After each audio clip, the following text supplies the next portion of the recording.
رب اشرح لي صدري ويسر لي أمري واحلل عقدة من لساني يفقهوا قولي رب يسر ولا تؤثر رب زدني علما اللهم فقهنا في الدين آمين اللهم ربنا آمين بسم اللہ الرحمن الرحیم پارہ نمبر 22 پوائنٹ کو ڈسکس کرتے ہوئے دورہ قرآن ازواج النبی صلی اللہ علیہ وآلہ وسلم کو خطاب۔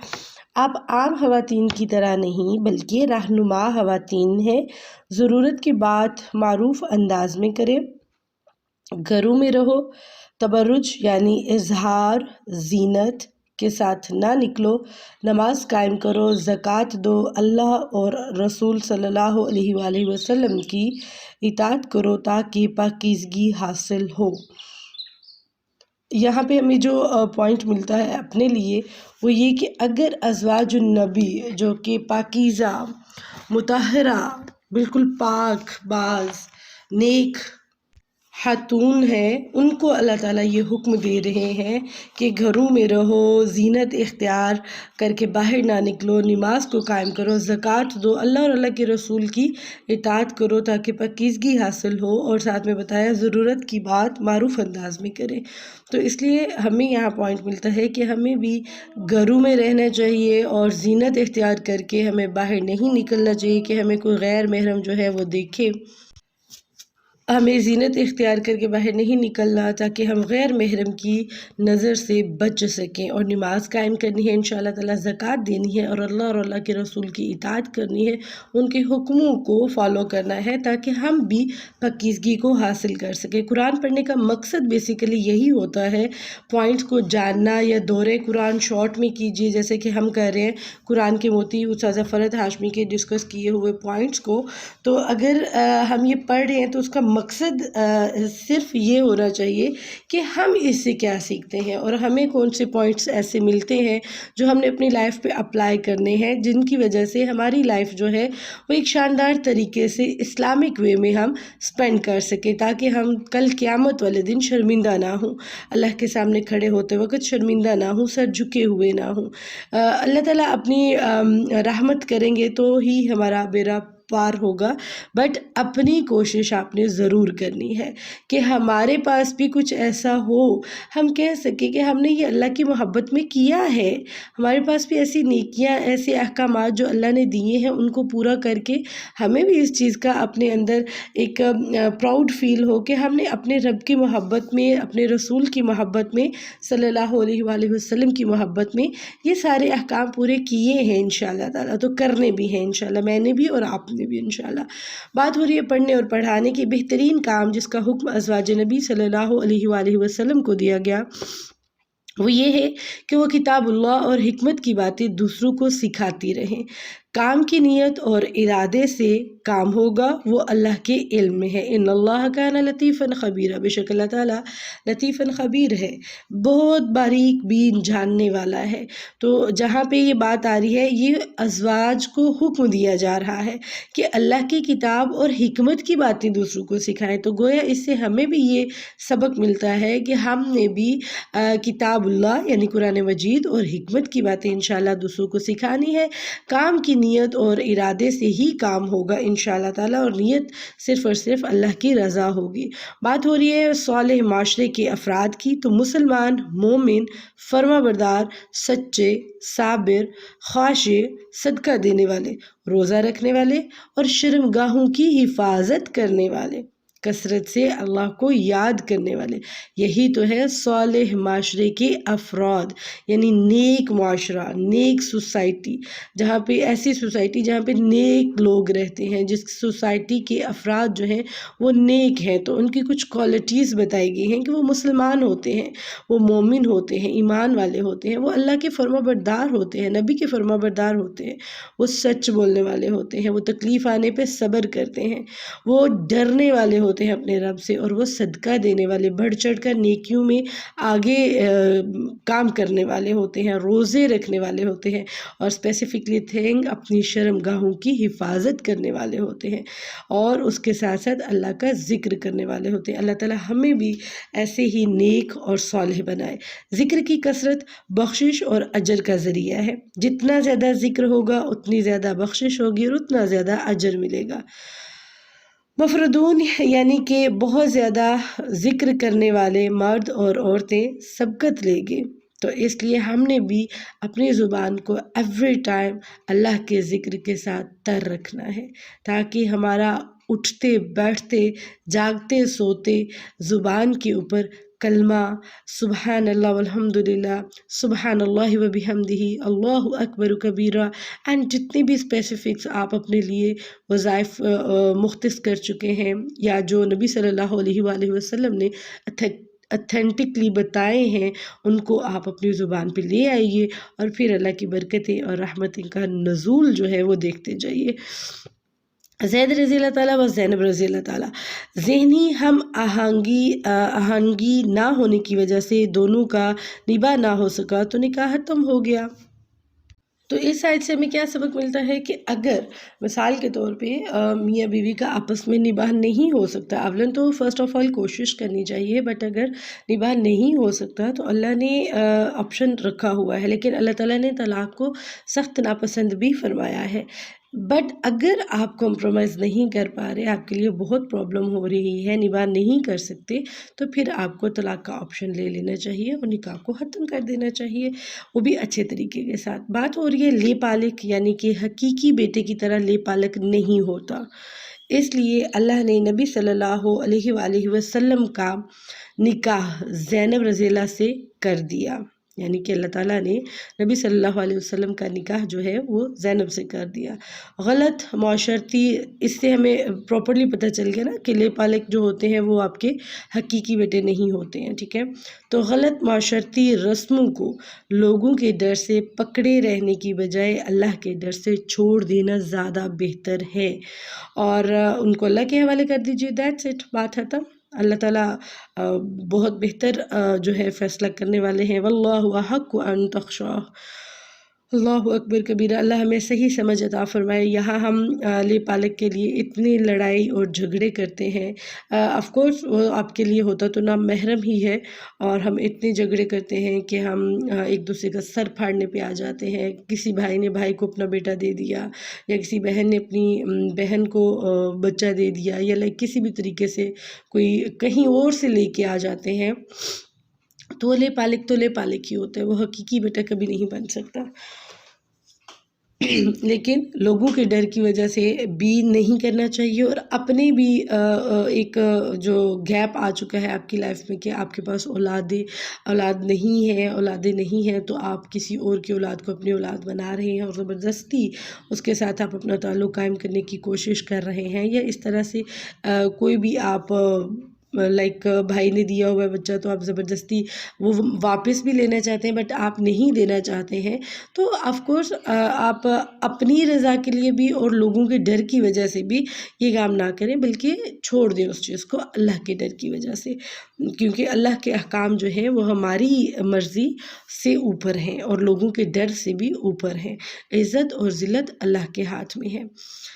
خاتم النبیین، آپ صلی اللہ علیہ وآلہ وسلم کے بعد کوئی نبی نہیں، البتہ جھوٹے کذاب ہوں گے جو یہ کہیں گے کہ ہم نبی ہیں، اس لیے سچے نبی کا اقرار اور جھوٹے نبی کا انکار بہت ضروری ہے۔ الحمدللہ، نبی صلی اللہ علیہ وآلہ وسلم کی حیثیت کیا ہے؟ وہ شاہد ہیں، وہ مبشر ہیں، وہ نذیر ہیں، وہ داعی الی اللہ ہیں، وہ سراج منیر ہیں۔ تعداد ازواج، نبی صلی اللہ علیہ وآلہ وسلم کے نکاح اللہ کے حکم سے کسی نہ کسی حکمت کے تحت ہوئے، اس لیے کسی کو اعتراض کا حق نہیں دیا گیا، اور نہ ہی کوئی اس طرح کا اعتراض کر سکتا ہے، بیکاز اللہ تعالیٰ کے حکم کے بغیر کوئی کام نہیں ہوا۔ دعوت کے آداب بتائے جا رہے ہیں۔ بلانے پر جانا چاہیے، دعوت ختم ہوتے ہی رخصت ہو جانا چاہیے، غیر ضروری بیٹھے نہیں رہنا چاہیے، منہ کے پردے کا حکم آ گیا جی، کافی چیزیں آپ کو کلیئر ہو جائیں گی۔ خواتین سے پردے کی پیچھے بھی بات ہوئی تھی سورہ نور میں، جس میں بتایا گیا تھا گھر کے بارے میں، اور اب یہاں بھی بات ہو رہی ہے ذالکم اطہر لقلوبکم وقلوبہن، شوہر کی عدم موجودگی میں نبی صلی اللہ علیہ وآلہ وسلم نے خواتین کے پاس اکیلے جانے سے منع کیا، البتہ محرم رشتے اس سے مستثنا ہے، یعنی کہ کوئی غیر محرم عورت ہے تو اس کے پاس اکیلے میں آپ نہیں جا سکتے ہیں، اٹس مین وہ آپ کے لیے حرام ہے، لیکن محرم رشتے جو ہیں وہ اس سے مستثنا ہے، یعنی کہ جو محرم ہیں ان کے ساتھ آپ اکیلے میں رہ سکتے ہیں، اس میں کوئی آپ کو پرابلم نہیں، لیکن یہاں پہ سمجھنا بہت ضروری ہے کہ ہمارے پردے کو لوگوں نے مذاق بنا کے رکھ دیا ہے کہ جی آنکھوں میں حیا ہونی چاہیے، آپ کے دل کا پردہ ہونا چاہیے، لیکن یہاں پہ واضح طور پہ بتایا گیا سورۃ نور میں بھی اینڈ سورۃ احزاب میں بھی کہ انہوں نے اپنی چادروں کو چادروں سے اپنے چہروں کو ڈھانپ لیا تاکہ وہ پہچانی نہ جائے اور ان کو تکلیف یا ایذا نہ دیا جائے۔ تو ہمیں یہ جو حکم اللہ کا ہے اگر اس کو مان لیتے ہیں تو اس میں بڑی بلائی ہے، اور آپ کتنی آفتوں سے، کتنی مصیبتوں سے، کتنی تکلیفوں سے بچ جاتے ہیں الحمدللہ۔ بات ہو رہی ہے جی عدم موجودگی کی، اور جو کہ ہم نے کر لی ہے، اس کے بعد بات آ رہی ہے درود و سلام کی۔ اہل ایمان نبی صلی اللہ علیہ وآلہ وسلم پر درود و سلام بھیج کر اللہ کی رحمت و سلامتی حاصل کرے۔ جو بندہ ایک بار درود آپ صلی اللہ علیہ وآلہ وسلم پر پڑھتا ہے، اللہ تعالیٰ اس کو 10 نیکیاں اور 10 گناہ معاف کر سکتے ہیں، اور بھی بہت سارے اللہ نے انعام رکھے ہیں۔ پردہ پھر سے بات ہو رہی ہے، تمام مومن خواتین کو حکم دیا جا رہا ہے کہ اپنی چادروں کا ایک حصہ اپنے اوپر لٹکا لیا کرے تاکہ وہ مسلمان کے طور پر پہچانی نہ جائے اور اذیت یعنی کہ تکلیف جو ہے وہ نہ ان کو ملے، وہ اس چیز سے بچ سکے۔ پردہ عورت کے لیے حفاظت کا ذریعہ ہے۔ اگر آپ ایک کینڈی ننگی رکھیں گے اور ایک کینڈی کو کور کر کے رکھیں گے تو ڈیفینیٹلی مکھیاں جو ہیں وہ اسی کینڈی پہ بن بنائیں گی جس کو کور نہیں کیا گیا، اینڈ عورت بڑی قیمتی چیز ہے، تو عورت عزت ہے، حیا ہے، اس کو چھپا کے خوبصورت طریقے سے رکھنا چاہیے، اور یہ ہمیں خود کرنا ہے انشاءاللہ تعالی۔ ہماری بیٹیوں کو کیوں ہم کسی درندے صفت انسان کی نظر اپنی شہزادی، اپنی دلاری، اپنے جگر کے ٹکڑے کے اوپر پڑنے دیں؟ کسی مائی کے لال کی جرت کہ وہ ہماری بیٹی کو بری نظر سے دیکھے، لیکن اس کے لیے ہمیں اپنی بیٹی کی تربیت پہلے کرنی ہوگی۔ کسی کی نظروں کو جا کے آپ نہیں روک سکتے، لیکن آپ اس طریقے سے روک سکتے ہیں اگر آپ نے اپنے بچی یا بچے کی تربیت اچھی کی ہے۔ آپ کی بیٹی اگر حجاب میں ہے، آپ کی بیٹی اگر پردے میں ہے، تو کوئی بھی مائی کا لال اسے دیکھنا تو دور اس کے بارے میں سوچے گا بھی نہیں۔ قول سدید کی بات ہو رہی ہے، سیدھی اور درست بات کرو تاکہ تمہارے اعمال کی اصلاح ہو اور گناہ جو ہیں وہ بخش دیے جائیں۔ بار امانت یعنی دین امانت ہے جس میں منافق و مشرک کو کوتاہی پر عذاب ملے گا اور ادائیگی پر مومن کی بخشش ہوگی۔ بات ہو رہی ہے شکر گزاری کی۔ داؤد علیہ السلام اور سلیمان علیہ السلام اللہ کا فضل پا کر اس کے شکر گزار بندے بنے۔ پیچھے بھی یہ بات دہرائی گئی تھی، بندہ مومن سے یہی شکر گزاری مطلوب ہے کہ اللہ کی رحمتیں، برکتیں، نعمتیں پا کے وہ اکڑائے نہیں، وہ تکبر میں نہیں آئے، بلکہ انہوں نے اللہ کے حضور شکر ادا کیا اور کہا کہ یہ اللہ کا فضل ہے۔ نہ شکری قوم سبا نے نہ شکری کی تو بند توڑ سیلاب کے ذریعے باغات کو تباہ و برباد کر دیا، جیسے کہ پچھلی قوموں کے ساتھ ہوا۔ مال اور اولاد اسی وقت اللہ کے قرب کا ذریعہ ہے جب ایمان اور عمل صالح کے ساتھ ہو، نیک اولاد ہو اور مال بھی پاک اور پاکیزہ ہو۔ رزق کی کشادگی و تنگی اللہ کے اختیار میں ہے، اس لیے زیادہ مال والے کو اکڑنا نہیں چاہیے۔ 1 سیکنڈ نہیں لگتا تخت سے فرش پہ لانے میں۔ تخت کو الٹانے میں، اس لیے زیادہ مال والے کو اکڑ نہیں رکھنی چاہیے اور کم مال والے کو بگڑنا بھی نہیں چاہیے۔ فرشتے اللہ کی تخلیق ہیں جن کے کئی پر ہوتے ہیں۔ جبرائیل علیہ السلام کے 600 پر ہیں، سبحان اللہ۔ اللہ جس کو جیسا چاہے ویسا بنائے، لیکن انسان کو اللہ نے اشرف المخلوقات بنایا۔ رحمت کی کنجیاں اللہ کے پاس ہیں، کوئی روکنے والا نہیں، اس لیے ہر غم میں اللہ کو ہی پکارو تو اللہ تعالیٰ آپ پہ بے بہا بے شمار اپنی رحمتیں برسانا شروع کر دیں گے۔ شیطان کھلم کھلا دشمن ہے، اسے دشمن سمجھو اور اس کی جہنم کی طرف سے بلانے والی چالوں کو سمجھو اور اس کی چالوں سے بچ جاؤ، کیونکہ وہ تمہارا دشمن ہے۔ گناہ پر مطمئن، اپنے غلط کام کو اچھا سمجھنا بہت بڑی گمراہی ہے۔ اگر گناہ ہو گیا ہے تو فوراً توبہ کر لیجئے، غلطی ہو گئی ہے مان لیجئے، معافی مانگ لیجئے، لیکن اس پر اپنی اکڑ رکھنا اور اپنے غلط کام کو صحیح سمجھنا نہیں، میں نے تو صحیح کیا ہے، میں تو صحیح ہوں، تو ایسا نہیں ہونا چاہیے، یہ بڑی گمراہی کی بات ہے، اس کے لیے دعا بھی پڑھنی چاہیے۔ یا مقلب القلوب وثبت قلبی علی دینک۔ مختلف رنگ، بظاہر بے رنگ ایک پانی سے مختلف رنگوں کے پھل، سبحان اللہ، پہاڑ، انسان، جانور پیدا ہوئے ہیں۔ اللہ کی قدرتیں گننے بیٹھو تو بے شمار قدرتیں ہیں۔ سمجھنے کی باری ہے ہماری، سمجھنے کی کوشش کرنی ہے ہم نے۔ عالم بندے اللہ سے ڈرتے ہیں، حامل قرآن رونے والا ہے، بردبار غمگین، سمجھ بوجھ والا اور کم گو ہو، شور شرابہ کرنے والا نہ ہو، یہ عالم بندے کی پہچان بھی ہوتی ہے جو کہ بتائی جا رہی ہے۔ وارث کتاب، وارث کتاب 3 طرح کے ہیں: نفس پر ظلم کرنے والے، درمیانی راہ چلنے والے اور نیکیوں میں سبقت لے جانے والے۔ اللہ ہمیں نیکیوں میں سبقت لے جانے والوں میں سے بنا دے۔ نامہ اعمال دنیا میں کیے ہوئے کاموں اور پیچھے چھوڑ جانے والے آثار پر مشتمل ہوگا، خواہ اچھے ہوں یا برے ہوں۔ اللہ ہمیں نیک عمال کرنے کی توفیق عطا فرمائے۔ پارہ نمبر 22 کمپلیٹ ہوا، جس میں ہمیں آج پوائنٹ ملتا ہے: آئیے اللہ کے احکامات کی پابندی کر کے نامہ اعمال میں بہتری لانے کی کوشش کریں، کیونکہ اگر ہم اللہ کے احکامات کی پابندی کریں گے،